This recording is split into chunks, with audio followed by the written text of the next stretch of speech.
Money could buy him everything, except the sound of his children laughing. A billionaire, two paralyzed twins, and a maid who wasn't supposed to matter. But one night, when he secretly watched what she did in the nursery, he realized not all angels have wings. Some wear aprons and perform miracles money can't explain. Sparkles. Money could buy almost anything, except what Richard Morgan truly wanted. He had everything a man could dream of: private jets, luxury yachts, a mansion overlooking the ocean, and his name written on half the skyscrapers in the city. To the world, he was a billionaire of success. But behind those tall glass walls, he was a man who'd lost everything that mattered. Richard wasn't always this cold and quiet. There was a time when laughter echoed through his home. A time when he would come back from meetings and run straight to the small art studio where his wife, Isabella, painted sunsets. She was gentle, warm, and his complete opposite. Where he saw numbers and deals, she saw people and hearts. And when she told him she was pregnant with twins, he said it was the happiest day of his life. He built an entire wing in the mansion for them. 2 nurseries side by side, a wall painted with stars and clouds. He even had their names chosen before they were born, Emma and Ethan. But life doesn't always care about the plans of powerful men. The day that changed everything. The morning of the delivery, everything went wrong. Isabella was rushed to the hospital. The doctors warned it was a complicated birth. Richard stayed outside the operation room, pacing endlessly, hands shaking. He wasn't praying for wealth that day, just for a miracle. Hours later, a doctor walked out, eyes down, face pale. Richard knew, before a word was spoken. His wife was gone. The world around him turned silent, the kind of silence that screams. But even through the pain, the doctor said softly, "Your twins, they're alive." He rushed inside. 2 tiny babies lay in glass cribs, connected to tubes and wires, fighting to breathe. He pressed his palm against the glass, tears falling freely. "They're all I have left," he whispered. But then came the second blow, the cruel diagnosis. Weeks later, doctors confirmed what no father should ever hear. Both children were born with a rare neurological condition. Their lower bodies were paralyzed. Their vocal cords and motor control were severely damaged. They wouldn't walk. They wouldn't speak. And the doctors weren't sure if they'd ever even recognize him. Richard listened in silence, jaw trembling. His hands tightened into fists, his heart breaking in ways money couldn't fix. He begged for answers. There must be something. A surgery, a treatment, anything. But the doctor just shook his head. "We'll do our best, Mr. Morgan, but miracles can't be bought." That sentence haunted him for years. The father who refused to give up. From that moment, Richard became a man on a mission. He sold one of his companies just to fund global research into their condition. He hired the best pediatric neurologists from Switzerland, Germany, and Japan. Every month, he flew his twins to another country for therapy, wheelchairs, machines, endless medications. But no matter how many specialists he paid, his children remained silent. Their eyes blank, their small arms limp. He sat beside their hospital beds night after night, holding their tiny hands, hands that never squeezed back. And yet, he still whispered stories to them. He told them about the sky, about the ocean, about their mother, who loved them beyond words. Sometimes he thought he saw a flicker in their eyes, a spark of awareness, but it vanished too quickly to be real. He promised himself he wouldn't cry in front of them. But every night, when the lights went out, he became just another broken father whispering into the dark. A house without laughter. The Morgan mansion was once full of color. Now it was silent, cold. The maids walked quietly. The nurses came and went. No one smiled.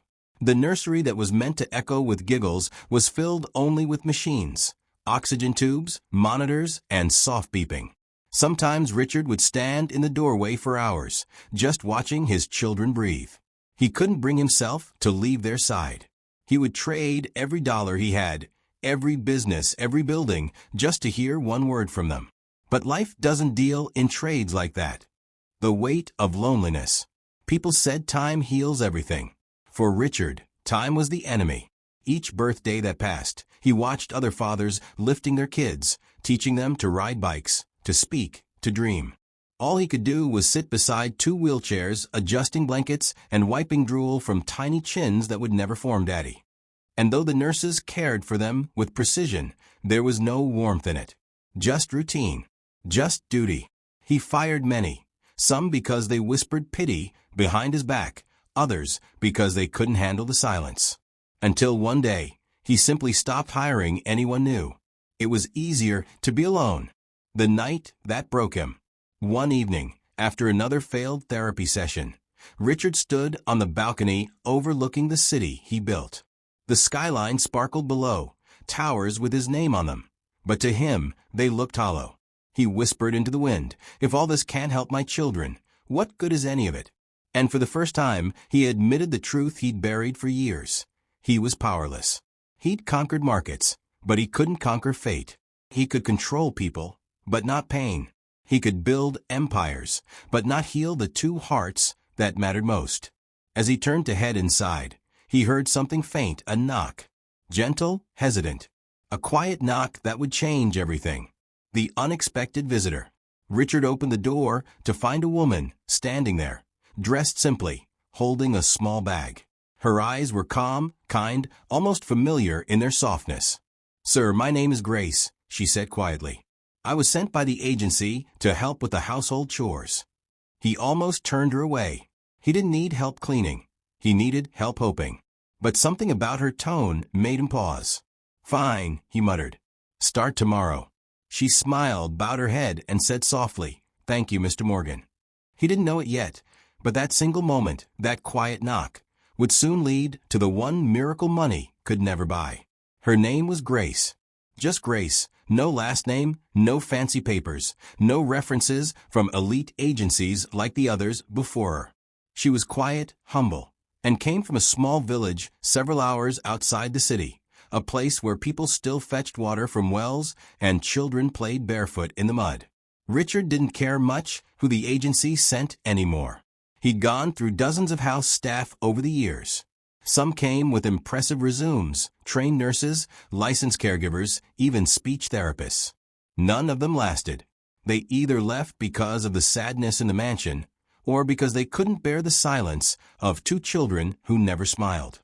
Grace, however, was different from the very beginning. Her quiet arrival. When she arrived that cold morning, the mansion felt like a tomb, large, spotless, but lifeless. The air smelled of disinfectant and old sorrow. Grace stepped inside with her small travel bag and looked around quietly.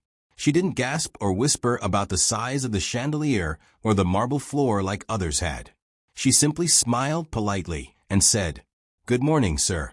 I'll do my best to keep your home peaceful."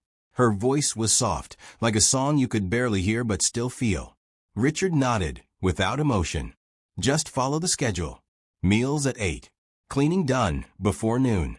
The twins' room is off limits, unless you're told otherwise. She bowed slightly. "Of course, sir." That was all. No questions. No nervous chatter. Just quiet understanding. The silence that noticed everything. Days passed. Grace worked silently, sweeping, dusting, preparing meals. She moved around the mansion like a whisper. Never in a way, never loud, always gentle. Sometimes Richard forgot she was even there, until small things started to change. Fresh flowers began appearing in the hallway. Wildflowers, not the expensive ones from a florist. The windows were left open just enough for sunlight to filter in. And in the evenings, faint humming drifted from the kitchen, soft lullabies, the kind mothers used to sing long ago. The mansion felt different. Lighter, somehow. Even the nurses noticed it. One of them whispered, "It's strange, the twins sleep better these days." Richard didn't say anything. He didn't want to believe something so simple could change anything. But deep down, he felt it too. The air was no longer heavy. The moment that changed everything. One morning, Richard was on his way to his office when he heard something unusual. A soft, melodic hum echoing down the hallway. He followed the sound and stopped at the nursery door. What he saw made him freeze. Grace was sitting cross-legged on the floor between the twins' cribs. There were no medical machines around. No toys, no doctors. Just her, barefoot, calm, eyes closed, humming gently.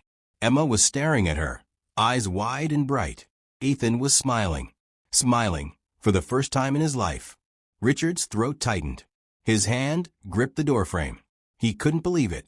For years, his children had been lifeless, bodies without expression. Now, in front of him, they looked alive. Grace opened her eyes and looked at them both, placing her hands gently over their small chests. "You are stronger than the world believes," she whispered. The twins blinked, as if they understood. For the first time, Richard felt something stirring inside him, something he hadn't felt in years. Hope. He didn't interrupt. He just stood there, frozen in the doorway, afraid that if he spoke, the moment would disappear. An unusual conversation. That afternoon, he found Grace in the garden, watering the plants. He cleared his throat. "I saw you with the twins this morning." Grace didn't flinch or look guilty. She just smiled gently. "Yes, sir. I hope I didn't do anything wrong." Richard hesitated. "You weren't supposed to be in that room." "I know," she said softly. "But I heard them crying, not out loud, but here." She touched her chest. "And I couldn't ignore it." Richard frowned. "What were you doing in there?" Grace tilted her head slightly. "Talking to them." "Talking," he repeated. "They can't understand words." "Every soul understands love, sir," she said, her eyes glistening with sincerity, even when words fail. He wanted to argue, to tell her she was wasting time. But the image of Ethan's smile stopped him. He nodded slowly. "Just don't disturb their treatments." "I won't," she promised. "I just want to remind them they're not alone." A quiet transformation. Over the next few days, Richard noticed the strangest things. Grace began spending more and more time with the twins, sometimes reading softly to them, sometimes just sitting in silence. Once, Richard found her holding Ethan's hands and moving his fingers gently, as if teaching them to dance in the air. Another time, she was telling Emma about the stars, describing how her village children would lie in the fields, naming constellations. Her voice was warm, almost healing. And though the twins couldn't respond, something in their faces began to change. Their eyes followed her. Their lips quivered, as if trying to mimic her words. The nurses couldn't explain it, but they all agreed. The twins seemed calmer, more aware. Richard's restless curiosity. Late one night, Richard sat in his office, staring at the security monitor that showed the nursery. Nursery. There she was again, Grace, sitting between the cribs, singing softly under her breath. He turned up the volume. Her words were almost a prayer. "You were born in silence, but silence is not weakness.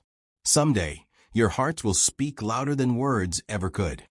Tears welled up in his eyes before he realized it. He quickly wiped them away, angry at himself. He didn't believe in miracles. Not anymore. But something about that woman, her presence, her peace, was stirring memories of a faith he thought he'd buried with his wife. A new kind of hope. The next morning, when Richard walked into the nursery, both twins were awake. Emma's eyes lit up the moment she saw Grace. Ethan's hand twitched, reaching toward her. Grace smiled at them, her face glowing with pure kindness. Richard stood quietly at the door, unseen. And for the first time in years, he didn't feel the weight of grief. He felt peace.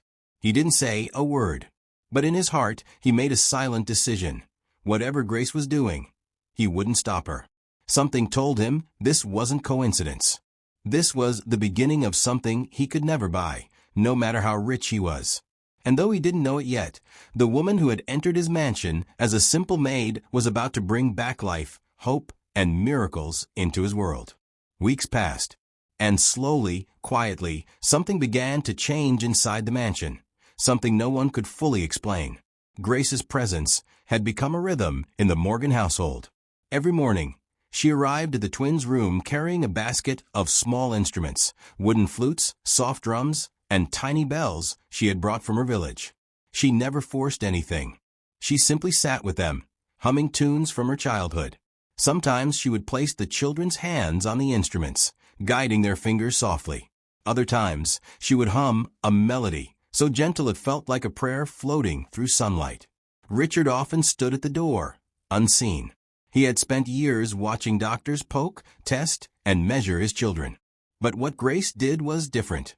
There were no charts, no machines, no medical terms. Only warmth. Only love. A house awakens. The mansion, once cold and quiet, began to feel alive again. For the first time in years, laughter, faint and uncertain, drifted down the hallways. Not from Richard, not from the staff, but from Grace, as she made funny faces at Ethan, pretending the spoons were tiny airplanes. And even though Ethan couldn't laugh back, his lips curved into something close to a smile. That alone was enough to make the maids whisper among themselves. "Did you see?" The boy smiled. At first, Richard dismissed it. He told himself it was just imagination, people seeing what they wanted to see.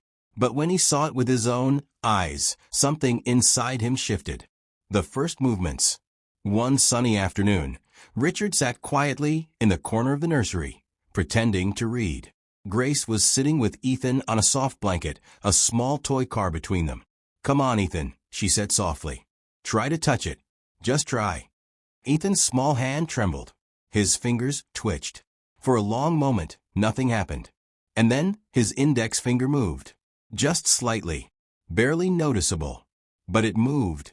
Grace gasped softly and looked up at Richard. Their eyes met, hers full of wonder, his full of disbelief. "He moved," she whispered. "Did you see that?" Richard's throat tightened. He couldn't speak. He could only nod. It had been years since he'd seen any voluntary movement at all. That single twitch felt like a miracle. Emma's turn. Over the next week, Grace continued her quiet sessions. Every day, a little more light seemed to fill the nursery.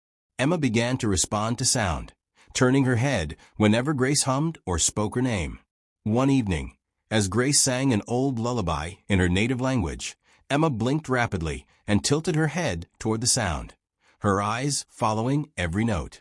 Grace stopped singing and whispered, "You can hear me, can't you?" Emma's lips trembled. A tear slid down Grace's cheek. She gently kissed the girl's forehead. "You're listening," she said softly. "You're waking up." A skeptical father. Richard tried to stay rational. He told himself there must be a scientific reason, perhaps a delayed response, a coincidence, maybe even misdiagnosis. But as days turned to weeks, he could no longer deny what he was seeing. Every time Grace entered the nursery, the twins reacted, subtle, but real. Their eyes tracked her movements. Their breathing steadied. They seemed calmer, more aware, more alive. At night, when the mansion went still, Richard would rewatch the nursery footage from the security cameras. He'd see Grace singing softly, holding their hands, whispering words that didn't sound like medicine, but healing.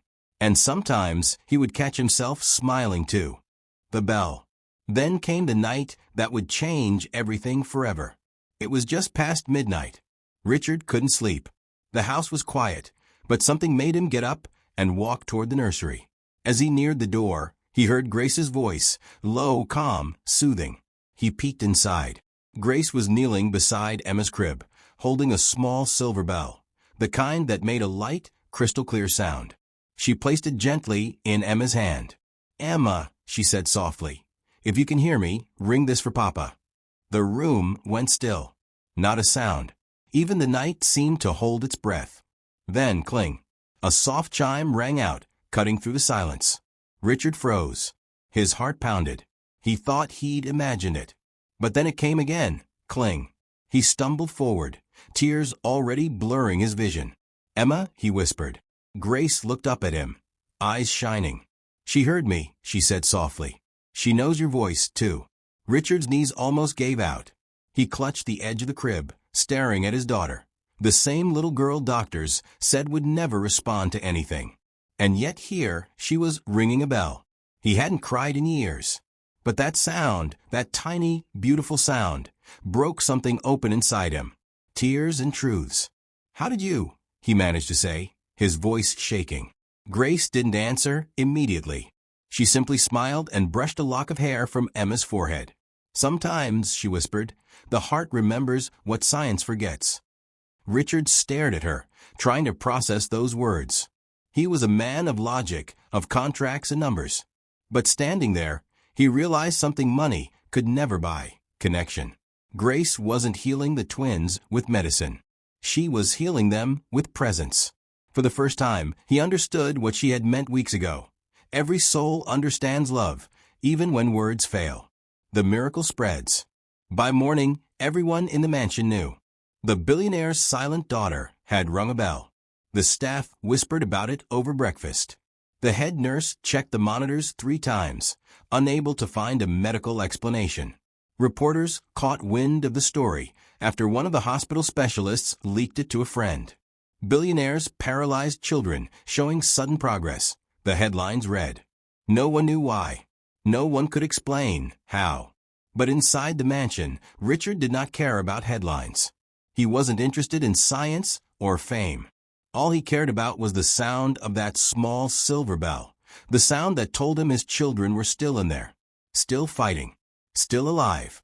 And somewhere deep inside, Richard knew that Grace, this quiet, simple maid from nowhere, had somehow unlocked something no doctor could.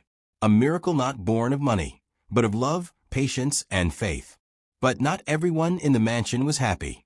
For weeks, everyone had been whispering about the miracle in the Morgan household. The twins were showing signs of recovery. The once silent nursery was now filled with gentle laughter, music, and the sound of tiny bells. To most, Grace was a blessing. But to Julia, Richard's longtime personal nurse, she was a threat. The nurse's suspicion. Julia had worked for Richard for years. She was loyal, professional, and proud of her medical knowledge. But lately, she felt invisible. The billionaire, who once relied on her for every decision, now spent hours listening to a maid. One morning, Julia stormed into Richard's study. Her white uniform was crisp, her voice sharp as glass. "Sir," she began, "this has gone too far. You're letting a stranger play with your children's health." Richard didn't look up from his papers. "She's done nothing wrong, Julia." "Nothing wrong," she snapped. "You've stopped the therapy sessions. The doctors are calling, and you're ignoring them. This woman, this maid, has no qualifications, no training." He raised a hand, his tone calm but firm. "Enough." Julia froze. Richard's eyes softened, but his voice carried quiet authority. "Whatever she's doing, it's working. My children are improving, Julia. You've seen it yourself." Julia clenched her jaw. "It's coincidence. Children with severe paralysis don't just recover because of lullabies." But Richard didn't argue. He just leaned back in his chair and said quietly, "Maybe that's the problem, Julia. Maybe we've all been listening to machines and not hearts." Julia stormed out, her heels clicking sharply against the marble floor. But her words stayed with him. The hidden camera. That night, Richard couldn't sleep. He lay awake, replaying Julia's warning in his head. What if she's right? What if Grace isn't what she seems? He trusted Grace, but a father's fear is stronger than logic. So, with a heavy sigh, he made a decision. He walked quietly to the nursery, installed a small hidden camera above the bookshelf, and left the monitor on his desk. He told himself it was for peace of mind, not suspicion. But deep down, he knew he needed to see the truth with his own eyes. The footage. The next morning, Richard sat in his study with a cup of coffee, eyes glued to the monitor. At first, there was nothing unusual. Grace entered the nursery, like always, calm, gentle. She fixed the children's blankets, opened the curtains, and smiled as sunlight spilled across their faces. Then, as the clock neared midnight, she returned. This time, the lights were dim. The twins were asleep, and Grace knelt beside them on the floor. Richard leaned forward, frowning. Around her were small candles, not in any strange pattern, just 2 flickering lights near each crib. She wasn't performing any ritual or strange ceremony. She was praying. Her hands trembled as she clasped them together. Her voice was barely audible through the speaker, but he turned up the volume and listened. "Lord, if my pain can give them strength, let it be so. If my tears can heal what medicine can't, take them all. Just don't let them suffer like my little girl did." Richard froze. His heart clenched in his chest as he watched tears stream down her face. She wasn't asking for herself. She wasn't asking for money or recognition. She was asking for his children. When she finished praying, she kissed each twin gently on the forehead, whispering, "You are safe now, my angels." Then she sat quietly on the floor, her eyes closed, humming the same soft lullaby she always did, a tune filled with longing and peace. Richard couldn't move. He sat there, staring at the screen, tears filling his eyes. He had been searching for years, for treatments, doctors, answers, and yet the miracle happening before him came not from science, but from faith and love. A conversation under the moonlight. Without thinking, Richard got up and walked to Grace's quarters. The hallway was silent except for the ticking of an old clock. He stopped at her door and knocked softly. "Grace," he called. "It's Richard." A moment later, the door opened. Grace stood there, her hair loose, eyes red from crying. She looked startled. "Sir? Is everything all right?" He stepped inside, holding the small monitor in his hand. "You've been praying for my children every night?" Grace hesitated, then nodded shyly. "Yes, sir. I didn't want to overstep, but I couldn't help it." "Why?" Richard asked quietly. "Why would you do that for children who aren't yours?" Her eyes filled again, and she turned toward the window, staring out into the night. "When my daughter was born," she said softly, "she couldn't walk either. The doctors said she'd never move, never talk. I spent every night praying for her, just like this." She paused, her voice trembling. "But when she was 5, she got sick, and she didn't make it." Richard's heart sank. Grace took a deep breath and turned back to him. "I know that pain, sir. The pain of watching your child suffer while you can do nothing. I wouldn't wish that on anyone, not even for a moment." For a long time, neither of them spoke. The silence between them was thick, but it wasn't awkward. It was full of shared pain and understanding. Finally, Richard said, barely above a whisper, "I'm sorry, Grace. I didn't know." She smiled faintly. "I didn't tell you because this isn't about me. It's about them. About giving them what my little girl never had. Hope." A quiet realization. Richard felt something shift inside him, the same way the air changes before rain. For years, he had believed in control. In numbers, results, statistics. He had thrown money at every problem, believing enough wealth could fix anything. But this woman, this humble maid with no medical degree and no worldly power, had done more for his children in weeks than he had done in years. She had given them something that couldn't be bought or taught. She had given them love.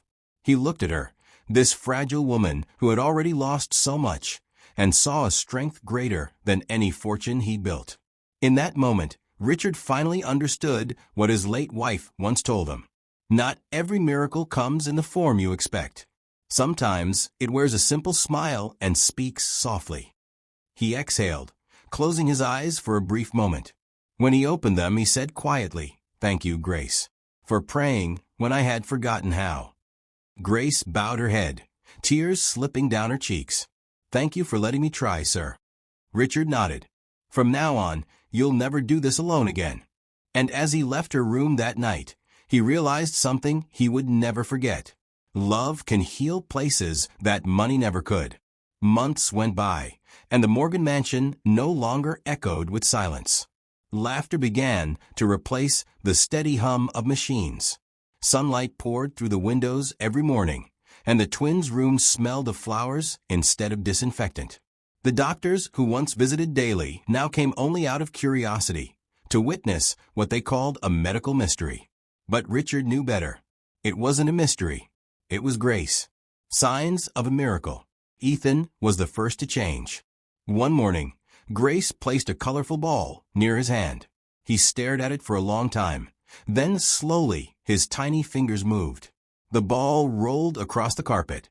Grace gasped softly, tears filling her eyes. She clapped and laughed, her voice trembling. "Good job, Ethan. You did it, sweetheart." From that day, he began to crawl little by little, determined and smiling as if he finally understood what freedom felt like. Emma followed soon after. She couldn't speak yet, but she started forming soft sounds, small hums that matched Grace's lullabies. Each week, Richard would return from work and find something new, a louder giggle, a longer crawl, a sparkle of recognition in their eyes. He began keeping a small journal, recording every milestone, every miracle. And at the top of every page, he wrote one word: Grace. The doctor's confusion. When the family doctor visited again, he couldn't believe what he saw. He examined the twins for hours, running test after test, shaking his head in disbelief. This shouldn't be possible, he muttered. Their spinal nerves showed no activity a year ago. Yet now they're responding. Their muscles are growing stronger. Richard smiled faintly. So what do you call it, doctor? The man hesitated, looking at the twins, then at Grace, who was quietly humming by the window. I call it unexplainable, he said finally. But Richard's answer was simple. I call it faith. The doctor didn't argue. He just nodded and left quietly, as if realizing that some things were beyond medicine's reach. A morning in the garden. Then came the morning that would change everything forever. The sun was warm, the sky clear, and the garden behind the mansion looked like something out of a dream. Roses blooming, fountains sparkling, butterflies floating between flowers. Richard had been on a phone call when he heard it: laughter. Not just any laughter, his children's laughter. For a second, he thought he was imagining it. Then he heard it again, pure, high-pitched giggles that melted his heart. He dropped the phone and rushed outside. And what he saw made him stop in his tracks. There on the grass sat Emma and Ethan, smiling, alive, free. Their little hands were clasped in Grace's as she crouched beside them. Come on, she whispered, her voice soft and trembling. You can do this, my loves. Just one step. One more. Emma wobbled first, her legs shaky, knees trembling. Grace steadied her gently, her eyes full of tears. Good girl, she whispered. I've got you. Then Ethan followed, grinning as if he knew exactly what his sister was doing. And then it happened. They stood. For the first time in their lives, the twins stood on their own feet. Richard's breath caught in his throat. His heart pounded as he watched them take one step, then another. The world slowed down. He fell to his knees on the grass, tears streaming down his face. My babies, you're walking, he cried out. Grace stepped back, covering her mouth with her hands. She didn't say a word. She just watched, crying silently as the twins stumbled toward their father. When they reached him, they collapsed into his arms, laughing and clinging to his neck. Richard held them close, his voice breaking with every word. You did it, my angels. The sound of their laughter filled the garden like music, soft, beautiful, and full of life. For a long moment, no one spoke. Even the birds seemed to pause as the sunlight wrapped around them all. A family reborn in love. A night of gratitude. That evening, after everyone had gone to bed, Richard sat alone in his study. The twins were asleep upstairs, peaceful and healthy. He couldn't stop replaying the image in his mind, Grace, standing in the sunlight, her hands guiding his children's first steps. He called her in. When Grace entered, she looked nervous, unsure why he'd summoned her. Sir, she asked softly. Richard stood and walked around the desk. His eyes were wet again, but this time from gratitude, not grief. I owe you more than words, he said quietly. You gave me back something I thought I'd lost forever. Grace shook her head, smiling through her tears. No, sir. You never lost them. They were just waiting to be loved the right way. He took a deep breath, then said something that made her freeze. From now on, he said, his voice thick with emotion, you're not just our maid. You're family. Grace's eyes widened. Sir, I don't know what to say. Say nothing, he said, smiling softly. You've already said enough. Through your kindness, your patience, your prayers. You did what no one else could. She tried to hold back tears, but they came anyway. All I ever wanted, she whispered, was to see them smile again. That's enough for me. Richard reached out, placing a gentle hand on her shoulder. Still, he said, his voice trembling, thank you, Grace, for giving me my children back. The angel without wings. Later that night, after she left his study, Richard stood by the window. The moonlight spilled across the garden, the same place where his children had taken their first steps hours ago. He could still hear their laughter echoing faintly through the halls.